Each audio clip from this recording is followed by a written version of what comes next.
नमस्कार, मैं शालिनी और आप देख रहे हैं प्रयाग खबर। आई बढ़ते हैं आज की बड़ी खबर की ओर। आखिरी के कुछ घंटों में अचानक महाराष्ट्र चुनाव को लेकर संजय राउत का चौंकाने वाला दावा। शिवसेना यूबीटी के नेता संजय राउत ने नवंबर में हुए महाराष्ट्र विधानसभा चुनाव में आखिरी के कुछ घंटे में मतदान में अचानक बढ़ोतरी का हवाला देते हुए महाराष्ट्र सरकार पर निशाना साधा है। उन्होंने सोमवार को आरोप लगाया कि देवेंद्र फडणवीस सरकार निष्पक्ष तरीके से चुनी हुई सरकार नहीं है। संजय राउत ने मीडिया से कहा, यह सरकार निष्पक्ष तरीके से नहीं चुनी गई। आखिरी के कुछ घंटों में अचानक मतदान में जो बढ़ोतरी हुई है वह घोटाला है।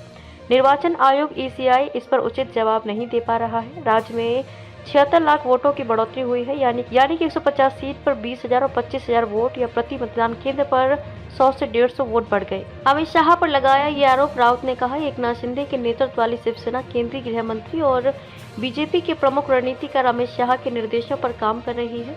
उन्होंने आरोप लगाया कि ये बीजेपी द्वारा बनाई गई पार्टी है। मैं स्पष्ट रूप से कह रहा हूं कि भविष्य में शिवसेना एकजुट नहीं रहेगी। शिवसेना के करीब 20 विधायक मुख्यमंत्री देवेंद्र फडणवीस और बीजेपी के करीबी हैं।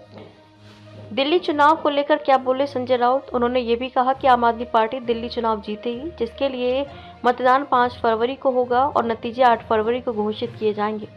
आपको बता दें, महाराष्ट्र नवनिर्माण सेना के प्रमुख राज ठाकरे भी चुनाव की निष्पक्षता पर सवाल उठा चुके हैं।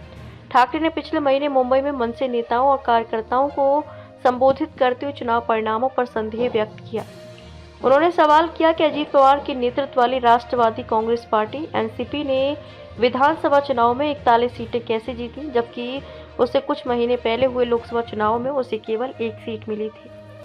खबरों में अब तक के लिए बस इतना ही। फिर होगी आपसे मुलाकात, तब तक के लिए नमस्कार और देखते रहिए प्रयाग खबर।